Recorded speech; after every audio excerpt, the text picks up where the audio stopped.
There once was a person from Lyme who married 3 wives at a time. When asked why a third, he replied, "One's absurd, and bigamy, sir, is a crime." We're little parish workers with indefinite desires, determined to improve the shining hour. Though years of firm repression may have quenched our inward fires, undoubtedly we've turned a trifle sour. We're busy little beavers, and we decorate the church. Our moral standards very, very high. The flower of English manhood may have left us in the lurch, but we know we'll go to heaven when we die.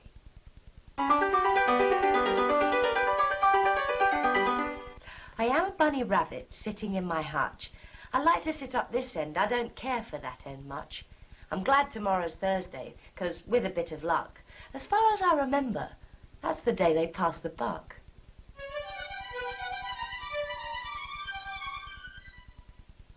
A near-sighted fellow named Walter led a glamorized lass to the altar. A beauty, he thought her, till some soap and water made her look like the Rock of Gibraltar. MACAVITY's a mystery cat. He's called the Hidden Paw, for he's the master criminal who can defy the law. He's the bafflement of Scotland Yard, the flying squad's despair. For when they reach the scene of crime, MACAVITY's not there. MACAVITY, MACAVITY, there's no one like MACAVITY. He's broken every human law. He breaks the law of gravity. His powers of levitation would make a fakir stare. And when you reach the scene of crime, MACAVITY's not there. You may seek him in the basement, you may look up in the air, but I tell you once again, MACAVITY's not there. MACAVITY's a ginger cat. He's very tall and thin. You would know him if you saw him, for his eyes are sunken in. His brow is deeply lined with thought. His head is highly domed. His coat is dusty from neglect. His whiskers are uncombed. He sways his head from side to side with movements like a snake. And when you think he's half asleep, he's always wide awake. MACAVITY, MACAVITY, there's no one like MACAVITY, for he's a fiend in feline shape, a monster of depravity. You may meet him in a by-street, you may see him in the square, but when a crime's discovered, then MACAVITY's not there. He's outwardly respectable. They say he cheats at cards, and his footprints are not found in any file of Scotland Yards. And when the larder's looted, or the jewel case is rifled, or when the milk is missing, or another peak's been stifled, or the greenhouse glass is broken, and the trellis past repair, aye, there's the wonder of the thing, MACAVITY's not there. And when the Foreign Office find a treaty's gone astray, or the Admiralty lose some plans and drawings by the way, there may be a scrap of paper in the hall or on the stair, but it's useless to investigate. MACAVITY's not there. And when the loss has been disclosed, the Secret Service say, it must have been MACAVITY, but he's miles away. You'll be sure to find him resting or a licking of his thumbs, or engaged in doing complicated long division sums. MACAVITY, MACAVITY, there's no one like MACAVITY. There never was a cat of such deceitfulness and suavity. He always has an alibi and 1 or 2 to spare. At whatever time the deed took place, MACAVITY wasn't there. And they say that all the cats whose wicked deeds are widely known, I might mention Mungo Jerry, I might mention Griddlebone, are nothing more than agents for the cat who all the time just controls the operations, the Napoleon of crime.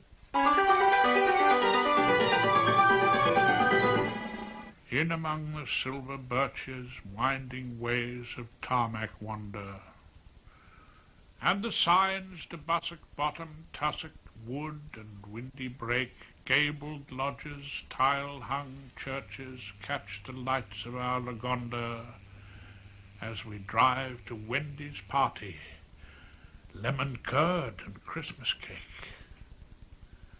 Rich the makes of motor whirring, past the pine plantation purring, come up, Hopmobile Delage, Short the way your chauffeurs travel, crunching over private gravel, each from out his warm garage.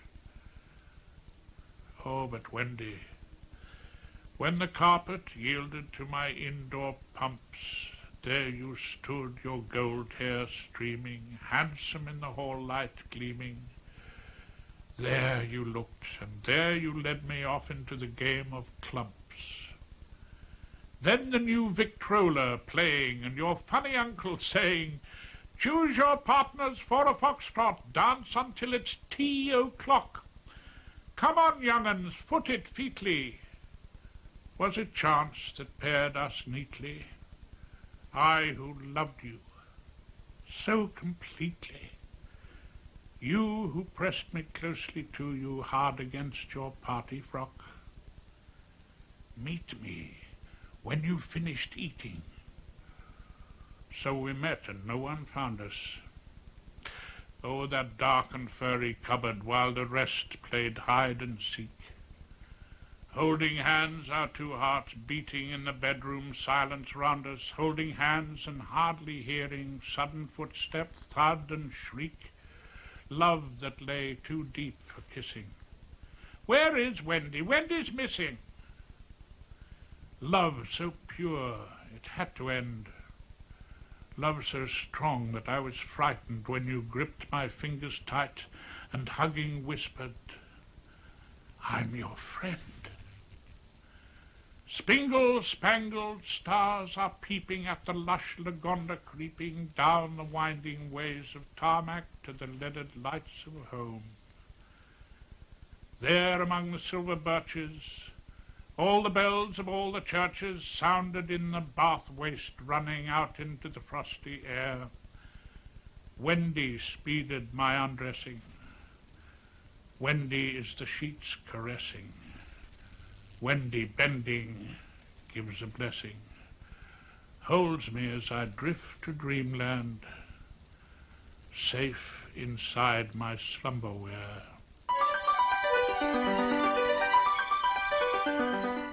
At words poetic, I'm so pathetic that I always have found it best, instead of getting 'em off my chest, to let 'em rest unexpressed. I hate parading my serenading, as I'll probably miss a bar. But if this ditty is not so pretty, at least it'll tell you how great you are. You're the top. You're the Colosseum. You're the top. You're the Louvre Museum.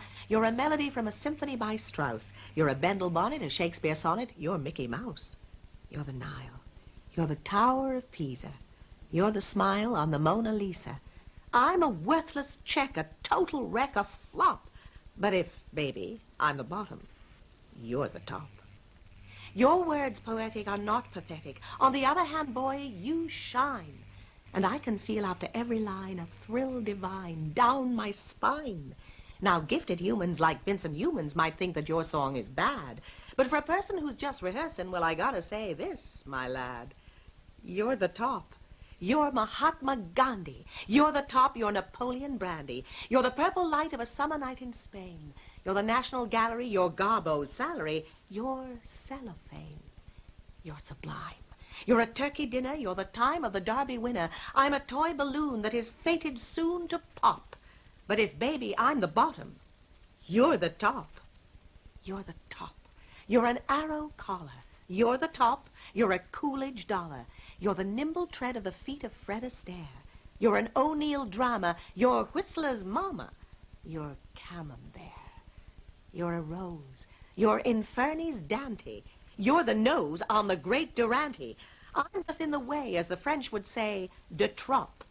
But if, baby, I'm the bottom, you're the top. You're the top.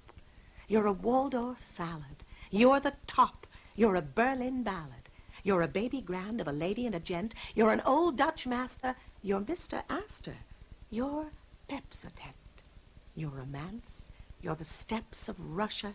You're the pants on a Roxy usher. I'm a lazy lout that's just about to stop. But if, baby, I'm the bottom, you're the top. You're the top.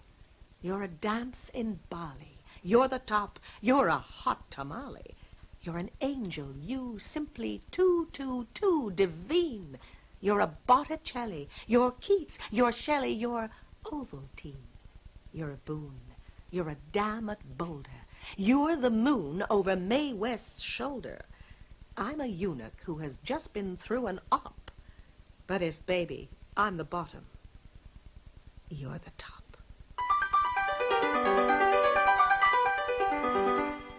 Maria loved to pull a face, and no such commonplace grimace as you or I or anyone might make at grandmamma for fun, but one where nose and mouth and all was screwed into a kind of ball, the which, as you may well expect, produced a horrible effect on those it was directed at.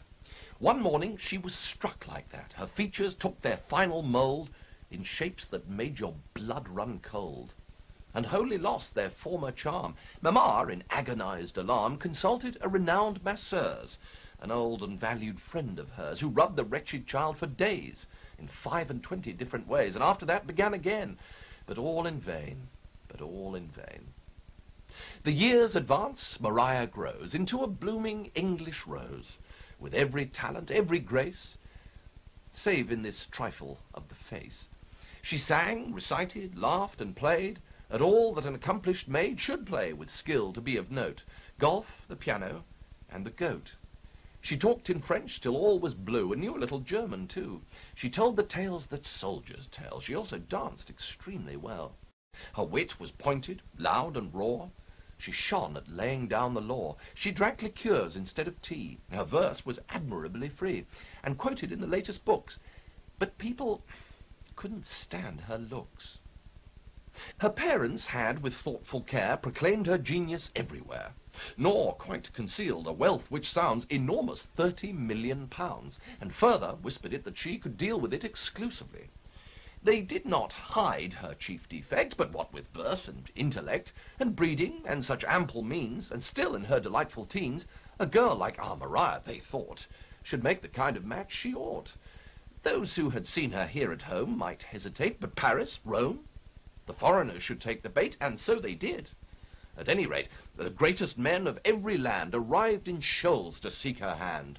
Grand dukes, commanders of the fleece, mysterious millionaires from Greece, and exiled kings in large amounts, ambassadors and papal counts, and rasta quarries from Palomares and famous foreign secretaries. They came along in turn to call, but all, without exception, all, though with determination set, yet when they actually met, would start convulsively as though they had received a sudden blow, and mumbling a discreet good day would shuffle, turn, and slink away. The upshot of it was Maria was married to a neighbouring squire, who, being blind, could never guess his wife's appalling ugliness. There was a young lady of Ryde who ate a green apple and died. The apple fermented inside the lamented, and made cider inside her inside.